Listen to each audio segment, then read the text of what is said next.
अस्सलामु अलैकुम व रहमतुल्लाहि व बरकातुहु। अत्रे उपस्थित जीएमटी परिवार ट्रस्टी मंडल, મને નામ તો ખ્યાલ નથી, અહીંના પ્રિન્સિપાલ શ્રીઓ, ભુજથી પધારેલ પ્રિન્સિપાલ શ્રીઓ, આજુબાજુ સ્કૂલના પ્રિન્સિપાલ શ્રીઓ, જીએમટીનો તમામ સ્ટાફ, ભૂતપૂર્વ વિદ્યાર્થીઓ, બહોળી સંખ્યાની અંદર પધારેલ વાલીઓ, ભાઈઓ, હું મારી સ્પીચની શરૂઆત એક શાયરીથી કરું। यूं ही नहीं मिली शोहरत, यूं ही नहीं मिली शोहरत बुखारी हाई स्कूल को कच्छ में, यूं ही नहीं मिली शोहरत बुखारी हाई स्कूल को कच्छ में, नाम उन्हीं के होते हैं जिनके काम अच्छे होते हैं। हमणा प्रिंसिपाल साहेबे चर्चा करी, एमना विद्यार्थीओए चर्चा करी, जे इल्मे दिन हासिल करी रह्या छे एवा विद्यार्थीओए चर्चा करी। एना उपरथी मने लागतुं हतुं कि जे विद्यार्थीओ एटला टेलेन्टेड छे तो एमने मतलब के भणाववावाळा जे मौलानाओ हशे, एमने भणाववावाळा जे शिक्षक मित्रों हशे, एमनी शाळानुं जे मेनेजमेंट हशे ए केटલું ઉચ્ચ કક્ષાનું હશે અને કઈ રીતે અપડેટ થઈ અને કાર્ય કરતું હશે, ખરેખર ખૂબ સરાહનીય કામગીરી છે। આ બુખારી હાઈસ્કૂલની અંદર જે પણ સંકળાયેલા છે એ તમામે તમામ ખૂબ સારું કાર્ય કરી રહ્યા છે। મારો ટૂંકમાં તમને પરિચય આપું તો હું ઉત્તર ગુજરાતથી બિલોંગ કરું છું। ધાનેરા ખાતે સંકલ્પ સાયન્સ સ્કૂલ કરીને એક મોટી શાળા આવેલી છે। અમારી શાળાની સંખ્યા 1300 સમથિંગ છે। એની અંદર સાયન્સ ડિપાર્ટમેન્ટની અંદર 11-12 સાયન્સની અંદર હું ફિઝિક્સ ટીચર તરીકે અને નીટ ઇન્ચાર્જ તરીકે, જી ઇન્ચાર્જ તરીકે મારી જવાબદારી નિભાવું છું। છેલ્લા 3 વર્ષની અંદર અમે અમારી શાળામાંથી 75થી વધુ વિદ્યાર્થીઓને એમબીબીએસમાં પ્રવેશ અપાયો છે, જેમાં કેટલાક સરકારી મેડિકલ કોલેજ, કેટલાક જીમર્સ કોલેજ, કેટલાક સેલ્ફ ફાઇનાન્સ કોલેજમાં ગવર્મેન્ટ કોટામાં એડમિશન લીધા છે। 400થી વધુ વિદ્યાર્થીઓ બીએમએસ, બીએચએમએસની અંદર એડમિશન મેળવી ચૂક્યા છે અમારી શાળાના વિદ્યાર્થીઓ। एक समय હતો કે આખા ગુજરાતની અંદર અમારું જે ઉત્તર ગુજરાત છે, એમાં જે બનાસકાંઠા છે, એમાં અમારો જે ધાનેરા તાલુકો છે એ રાજસ્થાનની સરહદને અડીને આવેલો છે, જ્યાં શિક્ષણની કોઈ વાતો નથી, પણ ત્યાં જે આજુબાજુના શિક્ષક મિત્રો હતા એમણે ખૂબ અવ્વલ કક્ષાની મહેનતો કરી।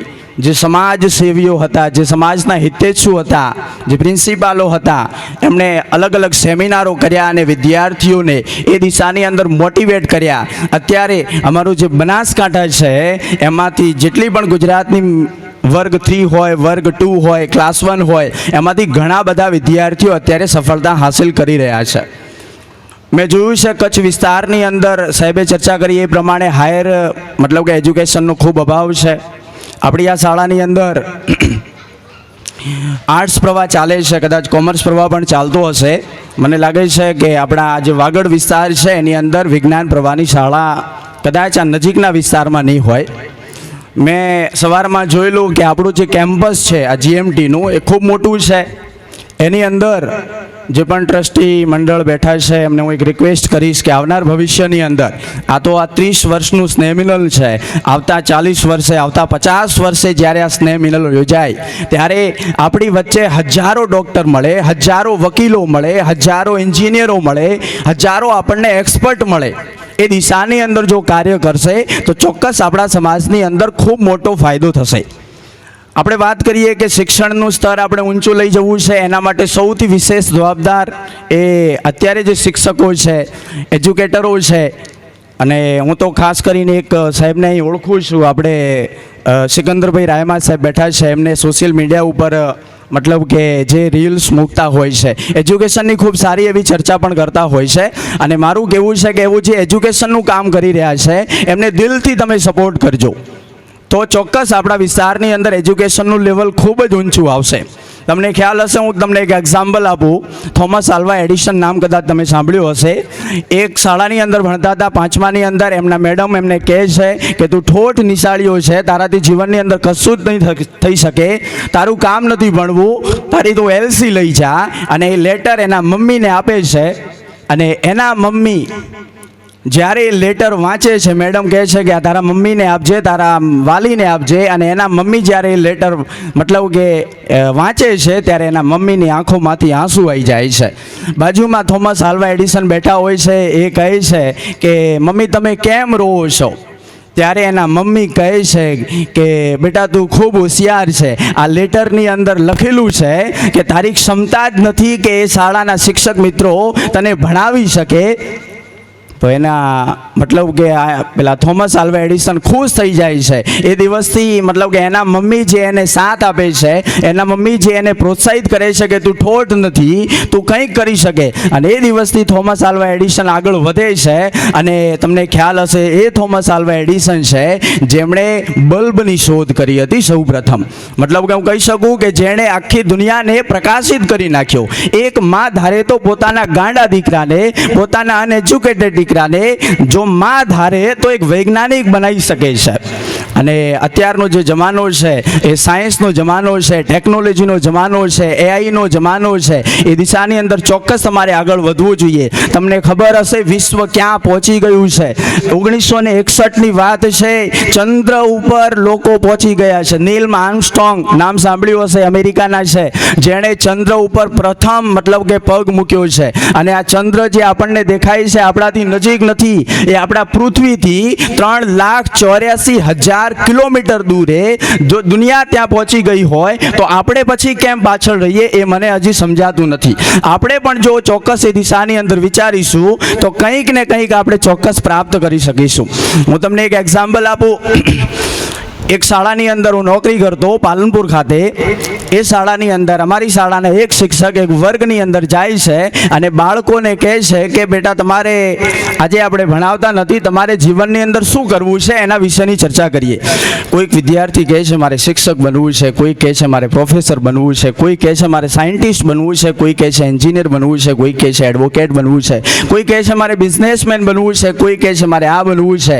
છેલ્લી બેન્ચીસે બેઠેલો એક વિદ્યાર્થી, જે ક્લાસનો સૌથી ગરીબ વિદ્યાર્થી, એના કપડામાં કોઈ ઠેકાણું નહીં, એની નાનો દેખાવડો મતલબ કે નાનો વિદ્યાર્થી, એ કહે છે કે સાહેબ મારે કંઈક અલગ જ બનવું છે. સાહેબને નજીક બોલાવે છે અને સાહેબને કહે છે કે સાહેબ આપણા બોડીનો સૌથી અમૂલ્ય અંગ કયો? સાહેબ હસી પડે છે અને વિજ્ઞાનના બાયોલોજીના શિક્ષક હોય છે એ કહે છે કે આપણી બોડીનો તમામ અંગ એ અમૂલ્ય છે. નાના સાહેબ એમાંય સૌથી અમૂલ્ય અંગ કયો? એ વિદ્યાર્થી કહે, એ સાહેબ કહે છે કે આપણું હાર્ટ. તો કહે છે કે સાહેબ, એ 10મા ધોરણનો વિદ્યાર્થી હતો અને એ સાહેબને કહે છે કે મારે હાર્ટ એટેકના સ્પેશિયાલિસ્ટ ડૉક્ટર બનવું છે. ગામડામાંથી આવતો વિદ્યાર્થી, છેલ્લી બેન્ચીસે બેઠેલો વિદ્યાર્થી, આજથી આ વાત હું 10 વર્ષો પહેલાંની કરી રહ્યો છું. એ વિદ્યાર્થી કહે છે કે મારે હાર્ટ એટેકના સ્પેશિયાલિસ્ટ ડૉક્ટર બનવું છે. એ વિદ્યાર્થીને સ્ટાફ રૂમમાં બોલાવવામાં આવે છે. સ્ટાફ રૂમમાં તમામ શિક્ષકો, પ્રિન્સિપાલ શ્રીઓ બેઠા હોય છે અને કહે છે શિક્ષકો કે આ તને સલાહ કોણે આપી? એ મોટો પ્રશ્ન છે. આજથી 10 વર્ષ પહેલા વિશ્વની અંદર એક પણ વ્યક્તિ હાર્ટ એટેકના લીધે મૃત્યુ ન પામે. મારે એ દિશાની અંદર આગળ વધવું છે. વિચારી શકાય જો નાના નાના વિદ્યાર્થીઓ, 10મા ધોરણના વિદ્યાર્થીઓ, જેમની મતલબ કે આવી મનોકામના હોય, જેમની એવી ઈચ્છા હોય, જેમની રસ રુચિ હોય સાયન્સની અંદર, એ ચોક્કસ આગળ વધી શકે છે અને એના શબ્દો ખરેખર ભવિષ્યની અંદર સાચા પડે છે. એ વિદ્યાર્થી કહે છે કે 2 વર્ષ દરમિયાન 11-12 સાયન્સની અંદર મારે જે કરવું હું તૈયાર. સાહેબ તમે કહો તો મારી ઊંઘ આપવા માટે હું તૈયાર. મારે 1 કલાકે નથી ઊંઘવું, પણ સાહેબના કદમ પકડી લે છે. ટ્રસ્ટી મંડળ એને પૂરેપૂરો સપોર્ટ કરે છે, શાળાના સાહેબો સપોર્ટ કરે છે અને ખરેખર MBBS કરે છે, MD કરે છે અને અત્યારે પણ કોઈક સારી યુનિવર્સિટીની અંદર હાર્ટ એટેકની અંદર રિસર્ચ ડિપાર્ટમેન્ટની અંદર કાર્ય કરી રહ્યું છે. મતલબ કે તમે જો મનથી નક્કી કરો, તમારું મનોબળ મજબૂત હોય, તમે જો સખત પરિશ્રમ કરો, તમે જો સખત પુરુષાર્થ કરો, તમારા જો વિચારો હકારાત્મક હોય, તમારી જાતને તમે સામાન્યમાંથી વિશિષ્ટ પણ બનાવી શકો છો. આ જીવનની અંદર કશું જ અશક્ય નથી. તમને ખ્યાલ હશે 22 વર્ષના યંગેસ્ટ IPS સફીન હસન, એ મારા જુનિયર છે. હું જે શાળામાં અભ્યાસ કરતો એ શાળાની અંદર ભણેલા છે, મારાથી પાછળની બેચમાં હતા. માત્ર ને માત્ર 22 વર્ષની ઉંમરે IPS ઓફિસર બને છે. જે લોકો IPS ઓફિસર બનતા હોય, નાનપણથી જ એમના મતલબ કે વ્યવહારમાં, એમના વર્તનની અંદર એવા ગુણો દેખાય છે અને એ વિદ્યાર્થીઓ જો બની શકતા હોય તો આપણે કેમ નહીં?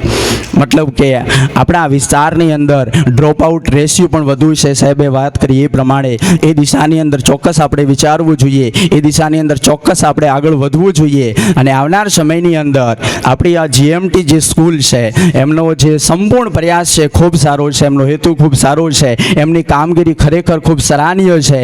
એ દિશાની અંદર આગળ વધે કે વિજ્ઞાન પ્રવાહ પણ ચાલુ કરે, કોલેજ પણ ચાલુ કરે અને વિદ્યાર્થીઓને ખૂબ ફાયદો થાય એ દિશાની અંદર જો પ્રયાસ કરશે તો ચોક્કસ એમને પણ સફળતા મળશે અને વિદ્યાર્થીઓ આગળ વધશે. જો શિક્ષણનું સ્તર આગળ આવશે તો ચોક્કસ, કારણ કે શિક્ષાની અંદર એ તાકાત છે. નેલ્સન મંડેલાએ કહ્યું છે, હમણાં એક આગળ વિદ્યાર્થીએ કહ્યું એ પ્રમાણે, education is most important, education is most powerful weapon which can use to change the world. मतलब कि शिक्षा वो शक्तिशाली हथियार है जिसके जरिए से आप पूरे विश्व को चेंज कर सकते हैं.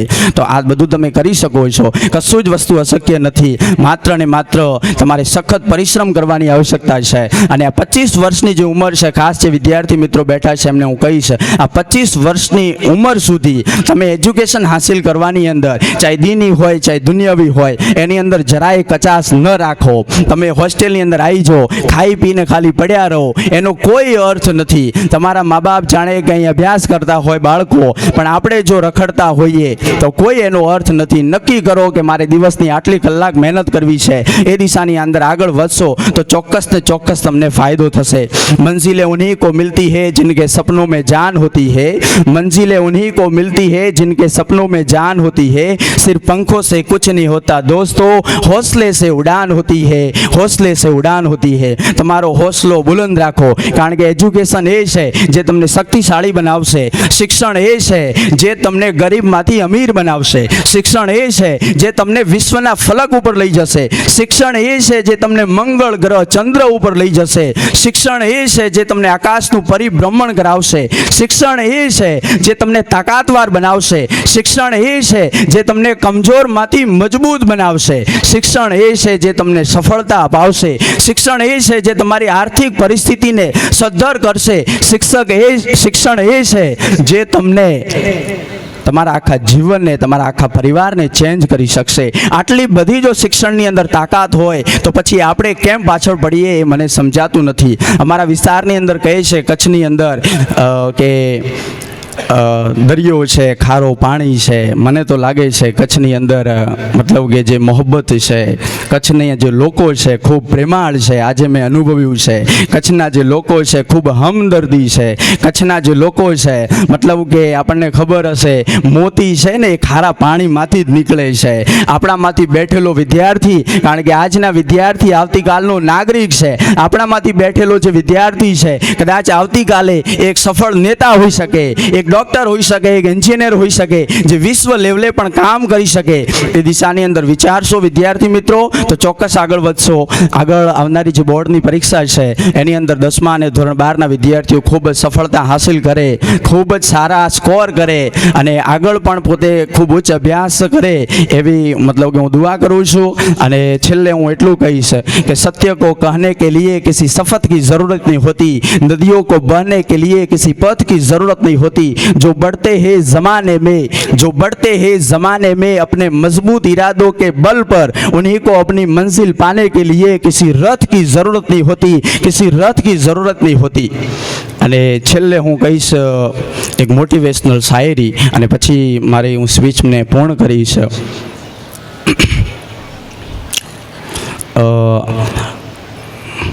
बुखारी हाई स्कूल की असली उड़ान अभी बाकी है, बुखारी हाई स्कूल की असली उड़ान अभी बाकी है, बुखारी हाई स्कूल के कई इम्तिहान अभी बाकी है.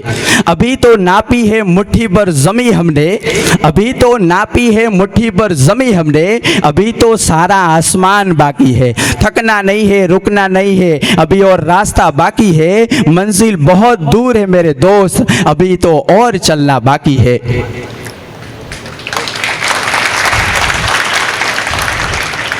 ઓકે, અહીં હું મારી વાણીને પૂર્ણ વિરામ આપું છું. ટ્રસ્ટી મંડળે જે મને ઇન્વાઇટ કર્યું, ખાસ કરી અને અમારા જે મોર સાહેબ છે અહીંના પ્રિન્સિપાલ, એ મારા કઝિન જ છે, મારા પિતરાઈ ભાઈ છે.